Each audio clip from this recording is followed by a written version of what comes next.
Lori, and I've been working with all of you for the last 4 or so months, or in John's case, the past 30 years. But and we wanted to take this hour to do really a special recognition of the passionate projects that you all created as part of Antioch Works for Democracy. When Bill called me last year, and he said he wanted to be sure that Antioch did everything it could to fulfill the founding vision of our founding president, Horace Mann, that education is democracy's safety net. And without it, there is darkness. I jumped at the chance. And while today's current reality brings many of us grief and sadness and anger, you all have inspired me and the Antioch team to bring in the light and to not stop in the face of what we're going through. So back in June, we called out for proposals to further Antioch's community engagement through education, action, scholarship, and practice over the critical months ahead. You all rose to that challenge opportunity, and we received 13 proposals exploring how to strengthen democracy. Ultimately, 11 projects were funded up to $2,500 each. Proposals came in from every campus and every school of this university, from dance movement to poetry, deliberative leadership to neuroscience for waging peace, environmental justice to educating for democracy in the Deep South. You involved community organizations, professional associations, collaborated with middle schools, community colleges, local partners, and fellow universities. I could go on, but the hour is about you and what you did, what you designed, and what got accomplished. I'm going to basically call you out. I did it in alphabetical order so I don't get confused, and we'll start, but there's one thing I need to say before turning it over to all of you. When Bill asked me to come up with a plan, I developed this proposal for Antioch Works for Democracy, sitting here in my little Silver Lake house all alone. But an amazing team joined together with me to make this happen. And I just wanted to share with you, many departments participated in this effort, from the library getting all the books that we used in our book conversations, to the marketing department, Melinda and Selena and others helping with videos, the website, social media, to IT, Brian, who created our internal site for this, as well as, okay, I could go on, but specifically, there were 4 people who worked nonstop on this effort with me. And I just need to call them out because they have worked with all of you on your project. One is Harold, who I just call the guardian angel of everything related to Zoom and IT. And he and Ingrid supported more than 30 Zoom events over these last 4 months on top of their regular jobs. So I just thank you, thank you. Then, of course, there's Margaret, the extraordinary organizer par excellence, who has overseen the payment to every participant, every project expense, and got us all in the right place where we needed to be. Thank you, Margaret. There's Jasper. Oh my gosh. Jasper, who put words to paper. Okay, it's no longer paper, I get it. But who did Common Thread, who did Seedfield podcasts, who met with many of you one-on-one to write stories, to think through your communications opportunities, created and oversaw the entire LibGuide site, and worked with wonderful work studies to design it and keep it going. Thank you, Jasper. And finally, there's Karen, who, through her magic, made much of this happen, from our t-shirts to our banners to our stickers, who designed materials from start to finish, got announcements out, redid the announcements, got them out 100 times, and went with each of you through your upcoming events to be sure that the external and internal distribution of communications was done. And I know I forgot things, you guys, but it's been an amazing team to work with, and I just wanted to thank you. And when Bill comes on at the end, there might be a special little thank you. So with that, we're going to start the rollout. Okay, everyone ready? So please, when you start, because we're recording this, I should say that we're recording so Jasper can do more of his creative writing, podcast, videos. We'll post it on YouTube. So when you start, please say your name, your job, make it up, but your job at Antioch, and maybe where you're from, and then to the project, and try to keep yourselves to 2 to 3 minutes. And here we go. I'm going in alphabetical first name order. I'm going to start with Alistair because he's in the middle of a residency, and I promised him he could go first so that he can get back to the students. So Alistair and the MFA did a project called Poetry is Democracy. Thanks so much, Laurie. And is it okay to share screen, or shall I just keep it without? Share screen. Yes, my name's Alistair McCartney, and I'm zooming in from Los Angeles. I'm teaching faculty in our MFA program, and as Lorian was saying, we are in the midst of a residency. So our proposal for the Antioch Works for Democracy initiative was an event called Poetry is Democracy. As soon as Lorian emailed us this project, that phrase came on very early into my mind. And I also immediately knew that I wanted to do an event involving our alums, because our connection with our alumni community in the MFA program is really important. We're really committed to making sure that we serve them not just during their 2 years with us, but for the rest of their writing lives. So I conceived this event called Poetry is Democracy, which involved 6 of our distinguished alumni poets. We see Grant Chamidlin, Jonathan Chu, Elena Karina Byrne, Jessica Abugatas, Leonora Simonovas, and Shonda Buchanan. And as you'll just see in the text there, I won't read it all, of course, but essentially this event, Poetry is Democracy, was about, I invited 6 of these poets to do 2 things. One, to do some research into the history of the interface between poetry and democracy, and especially to be thinking about what can poetry teach us about democracy, and to be exploring questions around, is poetry democratic? Is democracy poetic? So to be exploring the interface and the complexity of those questions. So I invited each of the poets to write 1 or 2 original poems responding to this theme, as well as to research poets, the history of poetry in the US and outside of the US, and to share with us some poems on the evening from these different poets who have explored this theme, kind of acknowledging the history and the traditions they're coming from. It was a really great event. It was live on Zoom. Each of the poets read for 10 minutes. I was hosted by myself, as well as our chair, Lisa Lacascio-Nighthawk, and our core poetry faculty, Kathy Lynn Che. We had a great attendance.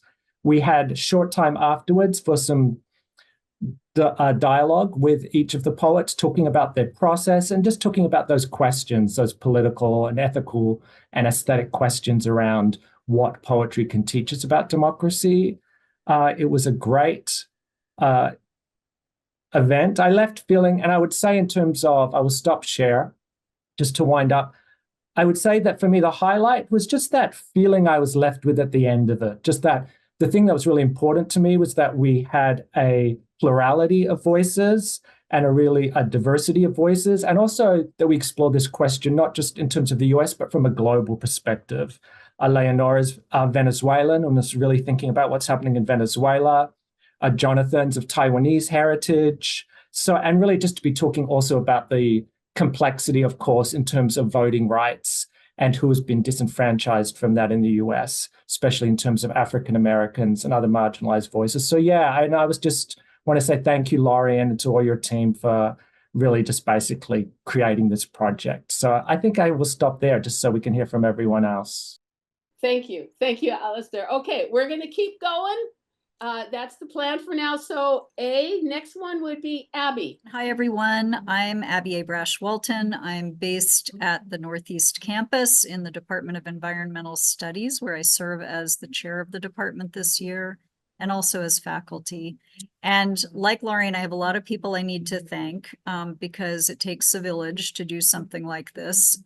So I was part of a 3 faculty member group that included my colleagues Julia Gibson and Peter Palmiato. And we began our summer, last summer, identifying the plan for doing a 4-part environmental justice and democracy colloquium series, which is what we contributed to this initiative.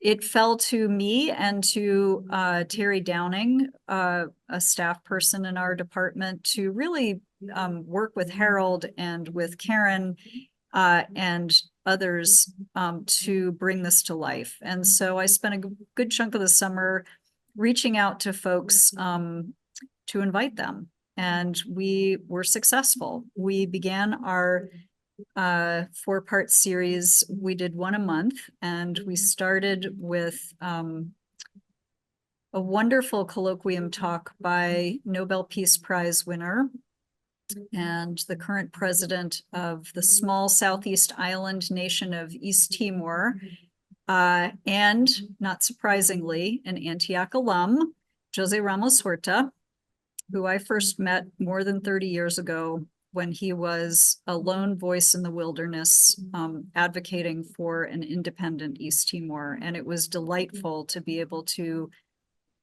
bring him into our colloquium space to be talking about all of the experience and the lessons that we all can learn about how to defend democracy and environmental justice under the harshest conditions. So we kicked off the series with that. Special shout out to Jasper, who turned it into a podcast.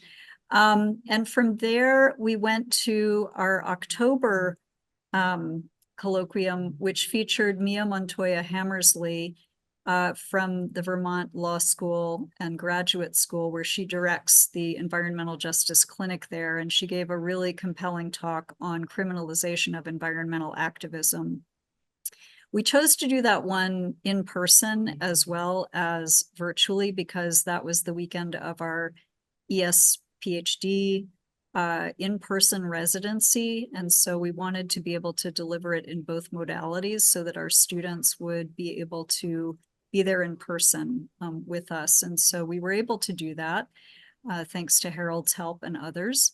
And we went from there to our November colloquium presenter, Jackie Patterson, who was recognized this last year by Time Magazine as one of the 40 women they recognized in March for International Women's Day. And Jackie is the founder and the director of the Chisholm Legacy Project. I got to know Jackie many years ago when she was at NAACP leading their climate justice work there. And then from there, we went to our final presentation, our final colloquium just last Friday with Professor Gerald Torres of Yale Law School and Yale School of the Environment, talking about environmental justice and joy and agency. I think in total, and Harold can correct me if I'm wrong on this, I think we had about 100 to 150 folks join us for each of the colloquium presentations, and a broad reach that included alumni, prospective students, faculty, staff, students, and then a bunch of community members who just know of our programs and support them. And so overall, I think we touched more than 800 people all told in terms of our work. I'll wrap up just by saying that we did this also in the context of the 50th anniversary year for environmental studies at Antioch. So this was a really wonderful partnership with the Antioch Works for Democracy initiative to celebrate in a bigger way. So thank you. Thank you, Abby. And I will always think of when I reached out or people reached to me and you jumped at these opportunities and created such amazing projects. So thank you. Thank you. And Jasper is, putting the links in as we go through, so you can see that for eternity. Okay, next, keeping with the A's, still Akil. Yes, hi everyone. I'm on the road, so you will hear me hopefully. And thank you for saying eternity, Lorian, and no pressure now. All right, folks. So sort of theme of my proposal and work was responsible leadership and deliberative democracy. And from my perspective, in many ways, the timing of this opportunity could not have been better, because when the call for proposal came out, just at that time, I was deciding about my participation in the International Leadership Association's summit, which was about to take place in August. And you all know what has been going on in the country. This theme was very close to my heart. So my proposal then eventually focused on a piece or a component of democracy, and it was basically labeled as reclaiming deliberative democracy. Folks on this call already know a lot about it, but just, I guess, as a reminder, sort of three pillars that I focused on in this proposal, and my eventual work included under this umbrella of deliberative democracy: citizens at the center, and I use the word citizen broadly and inclusively. Second integral component of deliberative democracy, as a reminder, is you try to bring in a diverse and representative group of people in the room. And the third piece, of course, is authentic listening, debate, dialogue, so that informed decision making could be made. So I took this proposal to the ILA summit, which was one of the outputs. And then I felt important because in this summit, this association of thought leaders was attempting to outline its agenda for the next 25 years. We had an excellent set of conversations over there, small groups and plenary.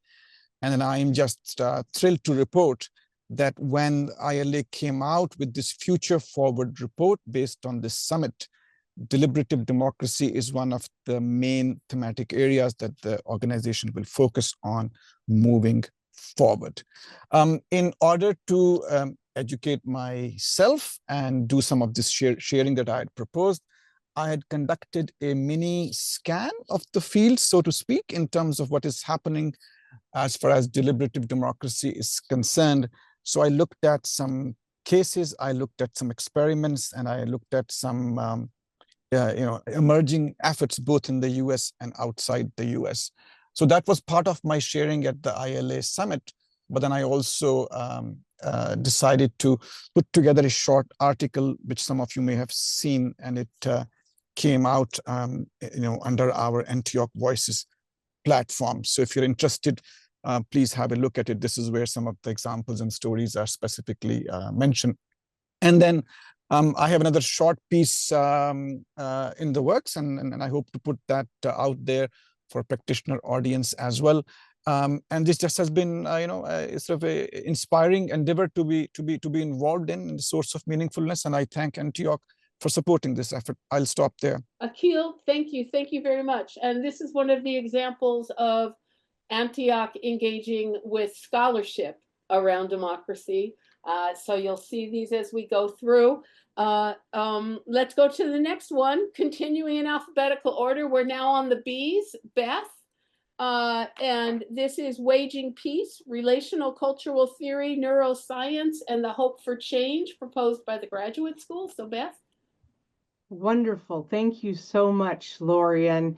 Our students, faculty, so many folks we were talking with in GSLC were very concerned about how do we move forward? How are we going to bridge differences? How are we going to mend and be able to have something different than what we find ourselves in at the moment and going forward?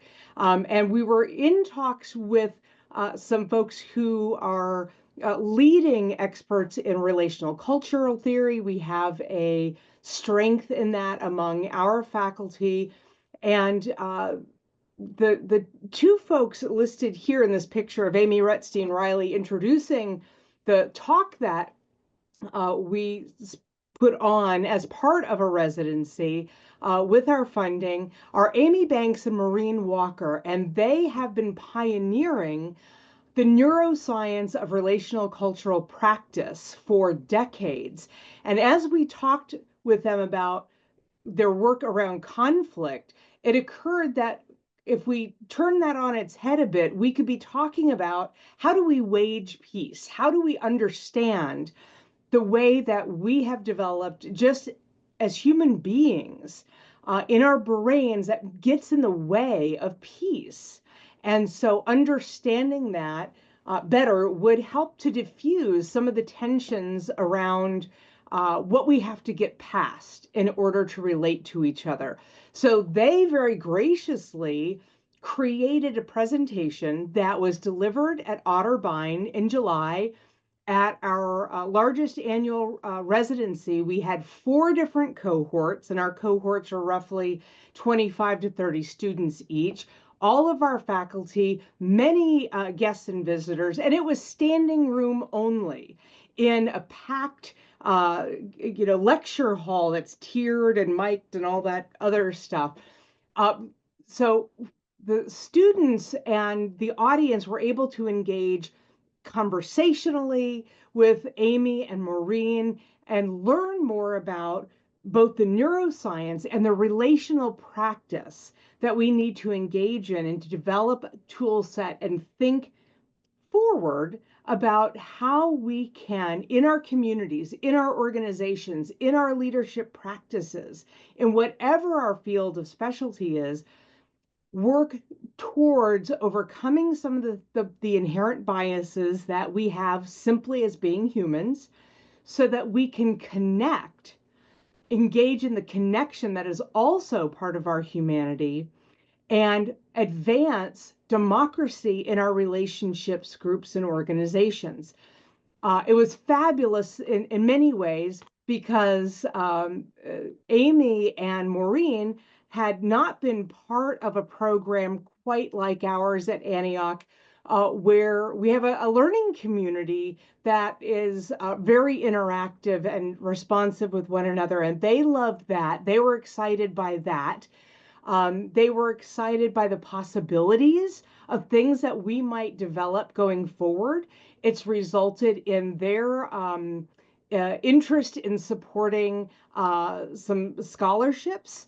And so, this has really turned into a partnership of students, of faculty, of practitioners, of people that are concerned in communities about democracy in all kinds of ways. So we're incredibly grateful for this opportunity, and it really was planting a seed. We can't wait to see where this grows.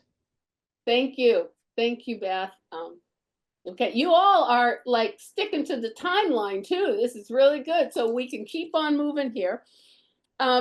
Again, alphabetical order. This is the first example of one of the campuses, not one of our schools or programs, but one of the campuses coming forward with a proposal. And I'm going to call on Deb, and Deb, you can introduce. I think I saw Cheryl on too. So yeah. Okay. I'm actually going to go first, Lori, and thank you. And then Deb's going to follow up. So we're sharing. So, this was called the voter, I forget what the exact title is. Information Initiative, the voter information.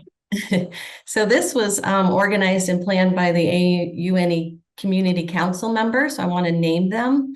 Amy Roy, Catherine Peterson, Danielle Andrews, who's on this call. Thank you, Danielle. Dana Kedzoria, Deb Barrett, who's here, Liz Allen, Erica Bourne, Jamie Wheeler, Melissa Baptiste, Suzanne Green, and myself. So we even had an outside person who we met at one of our tables who wanted to join us. Deb, I'm not going to remember her name, but I think it was Ellen. Ellen Fields. Her husband is an ES student. And her husband was an ES graduate. So very cool. So basically our goal was to get the word out about the importance of voting and aid those in our community who needed more information about the democratic process. So how to register, where to register, absentee ballot. And in addition, we just really wanted to connect with AUNE community members and beyond. So I want to share my screen very quickly. One of the things that, can you all see this? Yep. That Daniel created, and Nikki, who was one of our work study students, worked for Deb, was a bunch of pamphlets. So this was one of them. It looks a little funny because it's a 3-part folded. And then this was the next one about voter registration. So provide information, and then voting absentee ballot. So thank you, Daniel, for creating that. And this was, I'm going to stop sharing. This was available at all our tables.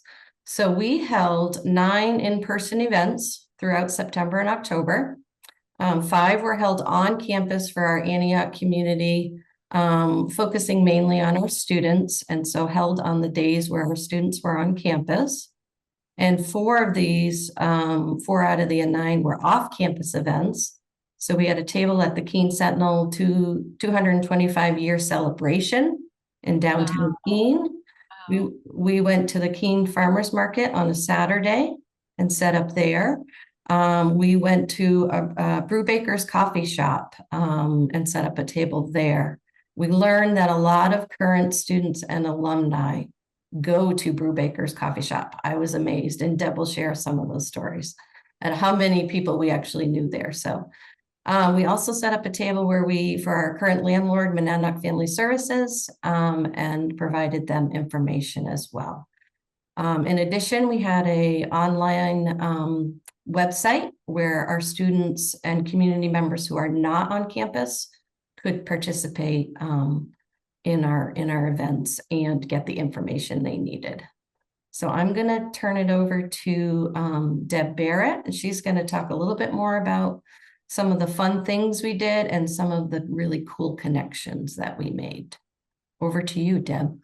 Okay, so I just want to show you, these are some of the events that we had at some of our locations. That was at the farmers market. So those were just a few of the fun times that we had. It was a really great event. We had had a sign-in box. So if you were in person, you could sign up for a raffle. Each week we held a raffle, and the winners would get a $25 Amazon gift card. So they'd stop by the tables. The students were very excited about the thought of that. And they'd put their names in. Some of them would come by more than once, but they were fabulous. And so we gave away a total of 6 winners over the period of in-person events. I had posted stuff on our orientation website page, so people could participate who weren't on campus and get the same information. So we had about 5 or 6 entries for that. They had to take a little quiz afterwards to make sure they read through the pamphlets. And then we pulled their names and were able to we gave away one $25 gift card. And then in addition, afterwards, after it was all over, we took everybody's name, threw it in a pot who hadn't won, and were able to pull 2 more names, and our students were just elated. So the giveaways, I think, were great incentives. We had Antioch University lunch bags that we gave away, along with every t-shirt that we had was given away. Stickers were given away, not just on campus, but to our communities. And we had the Win One for Humanity stickers, which was also a big hit. And we had some very cool stories. So Helen Fields was a volunteer that Daniel had met at the Sentinel 225, and she wanted to help us out. So she actually came to the farmers market with Cheryl, myself, and Daniel, and was there. And we met several former board members, several members of the community who had graduated or had relatives who graduated, knew somebody who graduated from Antioch. And as I was explaining to the community council earlier, it was great for me to hear and feel such great pride being here 2.5 years. And we met one gentleman, Cheryl and I were talking to him at Brewbaker's, and he and his wife used to, apparently, when they first met, hike behind the Yellow Springs campus in the field. And he was very lovely he was very excited to share that information. And so it was great to have these experiences. So I thank you for being able to do this event and giving us the opportunity. And thank you again to the committee for getting us out there. And what a great celebration, and lots of students that we were able to help, and parents of students who didn't know where to register their kids or get them registered to vote. So we had one woman on campus who had twins, so we had two. So Wow. Thank you. I just love the energy. I can tell, even that we're on Zoom, how it's coming across to people. Great, great stories and the connection. So thank you, Cheryl and Deb and your team. Okay, here's another campus-based, location-based activity. And Ingrid is going to share with us about the Jefferson County Election Forum in the Seattle area. Yes, indeed. Thank you. So excited to share this and so grateful. Just to give you an idea, it was really important to get out of the building and into the community. So we actually were up in Port Townsend. So I wanted to share a map so you can see Canada from there. This geographically is a very wealthy city within a very poor rural area. So we actually partnered with two community organizations. The first was Owl 360, which is a youth-focused organization. It was really important to engage the youth vote. So we worked with this organization that runs a coffee house in the center of town that supports with wraparound services for at-risk youth and young adults. So we held an evening with raffle prizes and a photo board and an exciting and dynamic candidate conversation. I think the most important thing to mention about this evening was the focus was not on the candidates or, of course, nonpartisan, but really a conversation in the community with the youth, specifically around local elections and getting engaged. And I want to point out in the corner here, this is an Antioch student who was our MC and did a brilliant job. And the community actually asked for a table. So we had an admissions table there that was at the request of the community. I don't want to get choked up, but I do want to say that I have learned so much about democracy through this project because of the incredible need in that community. So we don't have many pictures of the students, but there was quite a few students in attendance. They were engaged. They asked questions like, how do I run for office if I don't have any money? If I'm homeless, how do I vote? We signed up some teens, we talked to families, but I think the most important thing is that the students invited their families, and we fed families that night. And that was not the intention of this, but it was a very moving and amazing place to see democracy as generosity. And when I thought about it and was reflecting on it, it's such an incredible place to be, and I'm so grateful to have had this opportunity. And I think the other lovely product, as the project before, is it was the most dynamic and direct way of putting our values in action, and we made a really powerful impression in the community. So I'm so very grateful for the chance to have been able to do that. Ingrid, thank you. Thank you for that. I think all of you are showing us that there's still light in this darkness. So this is good. Okay, now keeping on to blow your mind some more, we now have Kimberly with her Dedicated to Democracy in the Deep South. Hold your seats, everyone. Hello, everyone. So let me just begin by saying thank you so much to the amazing folks that are a part of everything that we do here, but with the work that you all have done with this, it's been absolutely dynamic. Everything that I've seen so inspiring. So Dedicated to Democracy in the Deep South was a project that was done with the middle school here in South Jackson, Mississippi. For time, I will not give you full context, but consider that the fight for democracy here in Mississippi has been a long fight. So basically what this was a partnership where I was coming in and working with students at a middle school here in South Jackson. The school has been rated an F for the past 8 consecutive years, and there's been a lot of writing this community off. And so for Antioch to invest resources into these students, it's just been really, really amazing. So it began with writing this grant, and the students began to really, really get into this idea of we need to vote, but they're only in middle school. So they began to create art, and we recognized them on October the 24th.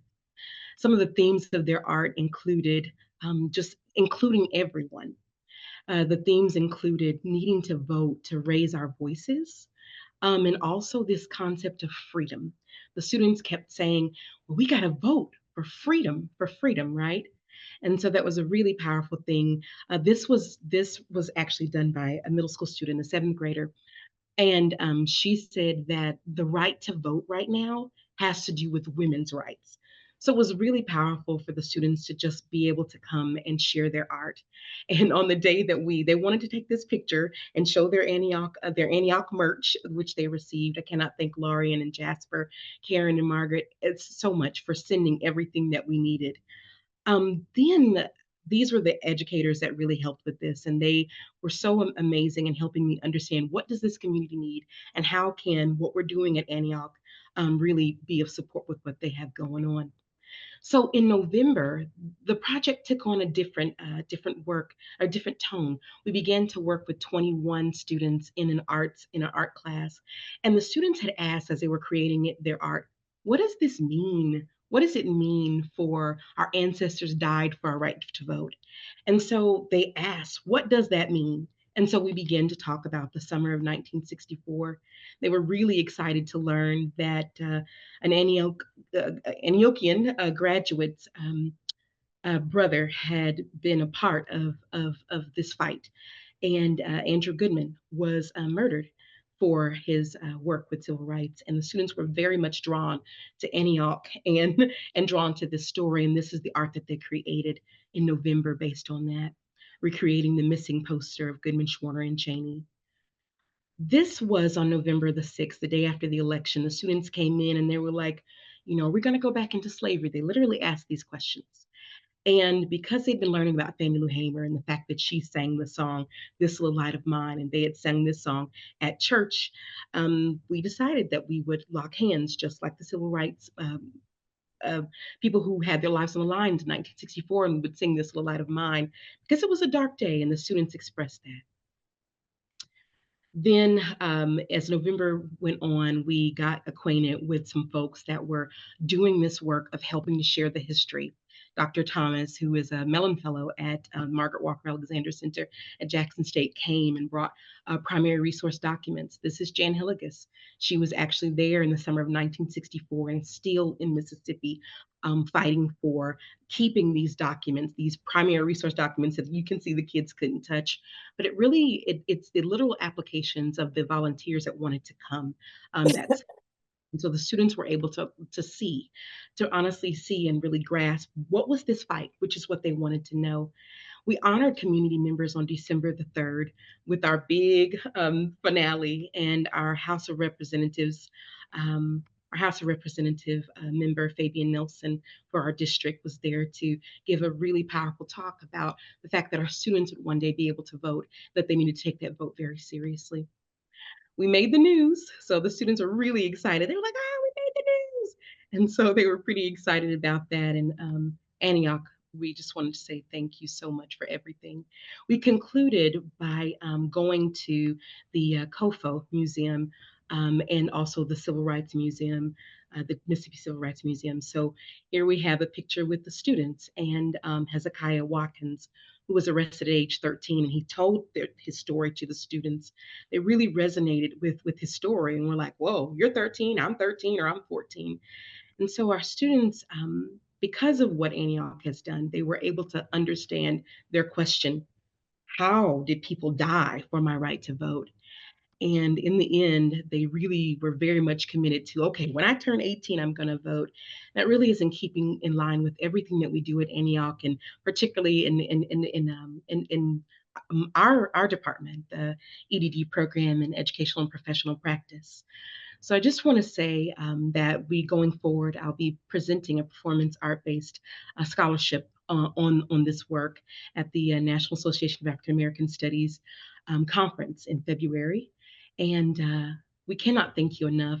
Our students are going to go forward and they're going to go visit the Whitney Plantation so they can kind of understand this link between what was going on in the 1860s and what happened in the 1960s, and also why we need to value democracy so much. Thank you so much. Oh, Kimberly, there are tears across the screen. We thank you. I know every one of us is proud to be part of Antioch when we hear these stories. So, okay, we got to keep going. Next, let's see. Okay, now Olga is going to be sharing the project they did on embodying democracy, dance movement therapy as a tool for an inclusive and democracy building. Thank you so much, Lorian.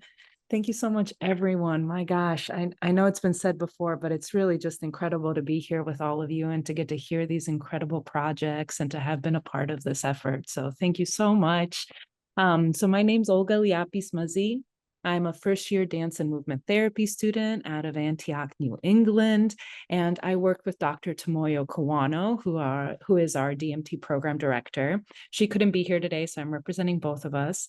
But we work together with your assistance through this program to develop, I should say, a preliminary research study where we wanted to explore whether using simple embodiment practices based off of dance movement therapy principles can assist people in staying open to ideas that they perceive as different than their own. So our notion is that in order for a democracy to function and in order for us to really create a deliberative democracy, we have to be able to disagree without fracturing our communities. So what does it mean to be able to stay in relationship with one another, even in the face of very radically different views? And so our effort was small but mighty. We ultimately had 6 participants. We held our research study in Seattle, and we had 3 pairs of strangers who arrived to participate in the study. We created a moderately stressful environment for them because we really wanted to pair them along lines of difference in terms of their opinions. So we ran a survey ahead of time to identify where their differences in opinions were and then pair them up along those lines of differing opinion. And we demonstrated a few key practices that we wanted folks to explore. And so our 5 practices were breathing as a grounding element, self-awareness, our own introspection, our own ability to be aware of what's happening in our own body, our capacity to put curiosity towards our own experience and the experience of the person we're paired up with. Mirroring, we explored mirroring both kinesthetically and verbally to increase empathy in the pairs. And then we also explored temporal shifts, whether that was in our posture or actually spatial, standing up to see if changing the shift in our bodies and our location could ease with that openness. And yes, those are our 5. Ultimately, the preliminary data so far shows that people who use these techniques did have more aha moments than the ones who didn't. I'm really left with an awareness that in order to stay open to others' ideas, we have to have a sense of safety in ourselves. And even though this notion of safety is kind of elusive and there's always a little bit of a threat when you're in community because you don't know what will happen with others, but that actually really simple practices can reestablish safety in our own body, which can then ease in creating relational safety with others. So thank you so much. Thank you, Olga, and your team. And maybe there'll be a research project that grows out of this. Oh, I hope so. Okay, we have 2 more presentations and then we will be able to close off with Bill. So stay with us. Love that you're staying engaged. And the next one is the 3rd campus-based initiative or location-based initiative. And it's a voter forum, Latinx issues and impact. And I'm going to introduce Ryan, who I think will be turning over to his team. And there we go. Great. Thank you so much, Lorian. I echo everybody else's gratitude to be here. I think this is so inspirational, and it's really been a joy to do this. So when Lorian came to our Santa Barbara, LA community meeting to present about the opportunity to do this, a team of us that are part of the Integrated Student Services team involving student services and admissions, which I just want to highlight as a beautiful thing about the Santa Barbara campus as we work together throughout the entire student experience.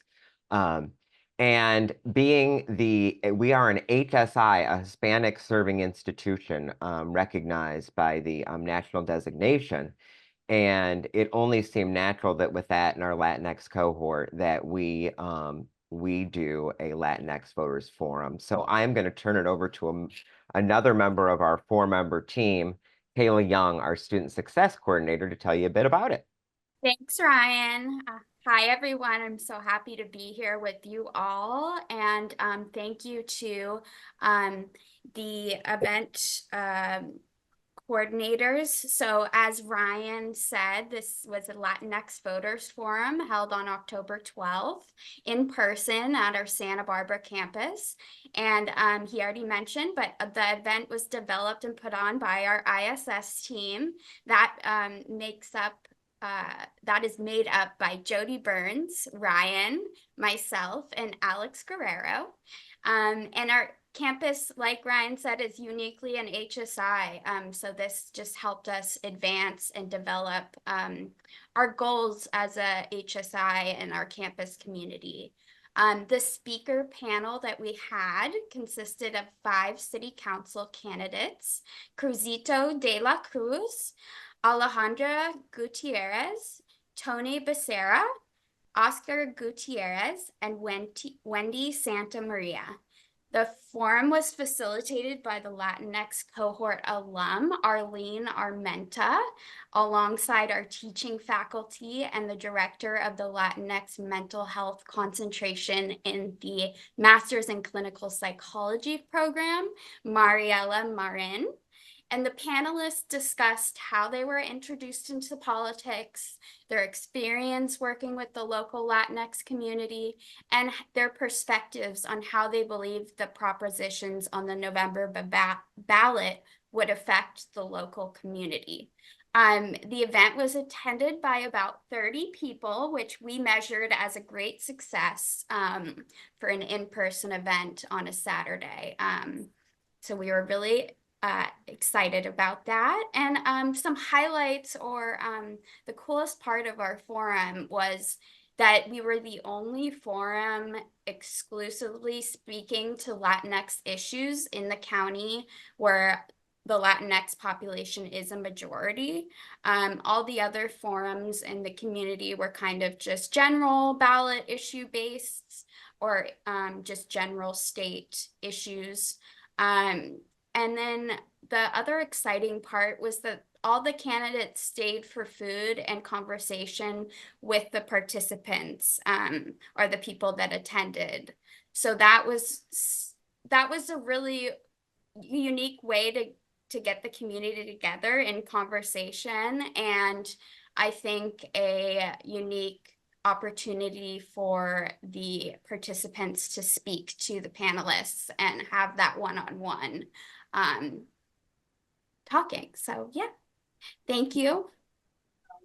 And our slides are showing some of our glorious volunteers, one of them being Melissa Burns and Miguel Nava. And we also had, there's the food. We also had a voter registration table that was supported by our SBCC campus community members. And they were able to sign people up to register to vote. And we had informational packets there and a QR code to look up the local voting sites to each participant. Wow. And some artwork that someone made for one of the city council members. And that is it. Oh, Thank you so much. Thank you. Okay, I'm seeing claps and smiles and hearts, so this is good. We have one more, so stay with us. And this is actually it's about a 3-minute video that was put together by our faculty colleague, Gopal Krishnamurti, who actually is in India right now, but he put together the video to show. And it is on education working for democracy. That's our final proposal. And then after we show it, we'll come back. I'll do some closing, and then I'll hand it over to Chancellor Groves for his final comment. So we're gonna keep to our time limit. So thank you guys, and let's hear Gopal. Hello everyone. Greetings from Chennai, South India. I'm sorry I'm not able to be there with you for the live session, and I'm looking forward to hearing more from the recordings. So the framing of education working for democracy was as follows. We call it a democracy of ideas when all ideas in a classroom are given serious consideration, not just those of the textbook or the teacher or the smart learners. We work to make it clear to students that any idea submitted with serious intent will be considered. It is not that all ideas are accepted as equally productive. It is that they are given a hearing and discarded or adapted or further researched as the discussion indicates. This is in the interest, among other things, of hearing multiple voices. And that was a quote from Eleanor Duckworth. Furthermore, we work to keep learners directly in contact with primary sources, poems, historical texts, materials, phenomena, etc. In so doing, the subject matter is or becomes the main source of authority. This shared learning, consideration, and discussion of ideas drawing from phenomena or the materials themselves sustains an active involvement with each other and with the world. We could call such involvement the democratization of ideas and participation. And that was a quote from me. So the conference series intends to involve participants in democratic experiences. And in this sense, it's not only democracy as voting or as representation or as different forms of government, but democracy and education working for democracy in a proximate, immediate, everyday sense of involvement and participation, not only with each other, but also in and with the world. So this conference series involved 2 events, one at Lesley University and the other one at Emmanuel College. The one at Lesley University was facilitated by Professor Susan Rauchwerk, also a student of Eleanor Duckworth, and the one at Emmanuel College was facilitated by Professor Eleanor Duckworth, Emeritus Professor of Harvard University. And the striking aspect of both those events was this aspect of not only our prior knowledge, but privileged knowledge and different knowledge systems that we bring to bear to the phenomena and materials and primary sources at hand are often take us away from each other. On the other hand, our uncertainties actually brought us together. And this was quite a profound aspect of the experience, that our uncertainties brought us together. We intend to publish more about this, and also there will be 2 upcoming events. One which is an online event, and we'll be looking at a poem, and the other, and that's on January 25th. And I'll give you the times later when that becomes definite. And then the other one is on February 21st and 22nd at San Francisco at the Exploratorium. And that will be an in-person event with Professor Duckworth and myself and other colleagues. So please do join us for those events. And it's a version of democracy that is participation with each other and participating in the world. I hope you will join us. Thanks very much, and goodbye from Chennai, India. Thank you. Bye-bye. Okay, so this is inspiring, right? In the moments when we're feeling despair right now, the work of Antiochians is inspiring. And you guys, if nothing else, you helped me through the last month. So I want to thank you for that. I also just want to say, just to be clear, this Fund for Democratic Initiatives was one pillar of the work of Antioch Works for Democracy. We had over 30 speakers, right? We had days of action. We had all kinds of stuff. And this was one initiative, which Chancellor Groves specifically was able to fund through his discretionary income. So before I hand it over to Bill, I just want to share with you how deeply our Chancellor does believe in education as a safety net for democracy. And when he said, let us do whatever we can, he put his money where his mouth was. And he said, we're going to use my discretionary fund, figure out how you want to use it. And one of those ways was this fund. So each of these proposals received up to $2,500. There was a small committee who reviewed each proposal, and then you all carried on this amazing work. There will be a final report that I will put together once I get your final reports. So by the end of December, I need your final reports. But with that, I know our hearts are really full with this, and let me just turn it over to Bill. Let me make some comments, and then we'll do what I'm in charge of here. Obviously, I could not have imagined how many flowers would bloom from the seed I planted back in November, a year ago. I just knew I did not want to end up on election day wondering what we could have done better to educate around democracy in a deliberative way. Now, the outcome might have been the election results, but that's ridiculous, isn't it? We cannot control that with the work that we do alone. What I know from the election results is there's a lot of work to do. And you have done so much to advance that work and to demonstrate through these projects so much innovation, ingenuity, and really setting forth this is kind of an incubator of projects. I think we could take any one of these projects and figure out how to advance it to the next level.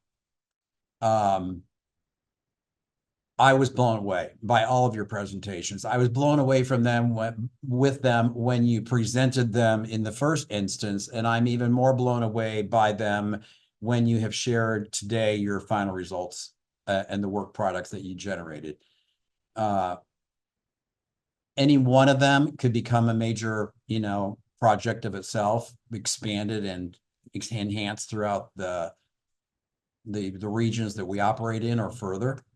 And Kimberly, I just got to say, the education project you did in the middle school is just amazing.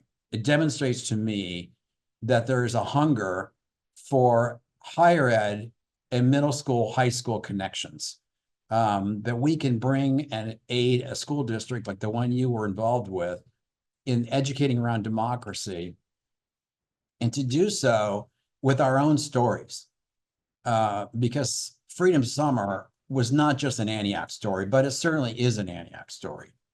And I think that really made it personal, and it really made it a lot livable and understandable to the students. I know that David Goodman would be really honored to know how much time you spent on educating around that, and I will share that with him. There were actually two Antioch connections. David Goodman's brother, but also Michael Schwerner's brother, Steve, worked for Antioch for his entire career. So there were actually two Antioch connections. None of the three decedents, victims were, but their families were Antioch related. So I just want to call that out and say thank you for that. There's so much opportunity, I think, for us to think about how we can help build curriculum for a stronger society, even at the K through 12 era, a segment of education. And I think you've just demonstrated how much hunger there is for that. All of your projects, Ingrid, an amazing story about your work with the students in Port Townsend. Can you see Russia from there, by the way? I was going to make that joke. Thank you for me. I'm pretty sure you can. So thank you, everybody. I cannot thank you enough for the time, effort, and energy and ingenuity that you put into these projects and demonstrate just how much of an impact Antioch can have. People want to know whether higher education has any value. I can't think of a better way of talking about the value of higher education than the way this group has reached out to our communities and brought forward some important lessons for everybody to learn and activities. So thank you all for everything you've done. There were a lot of other projects that went on with this whole initiative. I was blown away by every part of it, whether that was the lecture series. I mean, we started off with Gloria Steinem. We had some great book authors who spoke on their own books. We had a book club led by Lorian's brother, who I know did a phenomenal job with each book. We had our days of action. I would like to have seen more of those days of action, but we got to start on it. So Lorian, I just want to thank you for your leadership in this. It could not have happened without you. You had an amazing team behind you, but Lorian, I just can't imagine how it could have been any better. So thank you very much. The team behind you included a few people I want to acknowledge here. Certainly Jasper Nighthawk, who, by the way, I think was the guru behind the design of our t-shirts. So thank you, Jasper, and many other things. Karen Hamilton, our amazing communications person here at the university. Thank you. Harold, who ran, I don't know how many webinars to get us through the months and months of work that we did here. So Harold, thank you very much. Lori, and who am I missing on your team? Anybody? Margaret. Margaret, of course. She's just my executive assistant. I share her once in a while. So, so Margaret, thank you very much for what you contributed. I know it was a lot of planning and scheduling of meetings, etc. I'm going to stumble over this. We have arranged for gifts to be mailed to you. I don't know if they were all received. Do you know? Yeah, Harold received and Karen received. So they're going to be opening their secret box now in front of everyone, no pressure. But Jasper and others didn't receive theirs yet, but okay. Okay, well, here we go. Thank you. Thank you very much, Karen, Harold, Jasper, and Margaret. We'll see what's in store for you here. Lorian sent me a message not to cry, and I was like, yeah, that will probably happen. Did you get it yet? Oh, okay. On Zoom. So Margaret has designed these. I don't know if people can see, but they say beautiful. Champion, Antioch Works for Democracy, with like Karen's name, Harold's name, etc., and the year. Thank you. Very nice. Very nice. I just want to say it was unnecessary because it was an honor to be part of this. Like Lorian said, don't cry. I'm like, of course I'm going to cry. I cried when we just came on this call because I just know all the work everyone did. And it's so inspiring. And it truly was an honor to be part of this. So thank you, Bill, Lorian. I mean, yeah. Well, you're welcome. And thank you, Karen and Harold. Thank you. Thank you. You'll get it as the Postal Service decides, but I'm sure it'll be here soon. I would just second what Karen was saying. Thank you to all of you who have made this such an amazing project. It's really filled me up hearing all of these and being part of this. And I just, on a personal note, Karen, you're going to have to move your Emmys over. Make room. Yes. Perfect. Yes. Like way an Emmy or an Antioch Award, you know? With that, just know Antioch Works for Democracy doesn't end with this call. Antiochians will continue working for democracy for the next 170 years, as we've done for the first 170 years. And hopefully with the support of Bill, the cabinet leadership, I know MJ is here, and Josh and Craig, and Stephanie was here before, and Chet, there will be ways to figure out additional ways to support this kind of amazing work to complement what goes on in our classrooms and in our programs. So with that, we went over. I'm sorry, everyone. Thank you so much.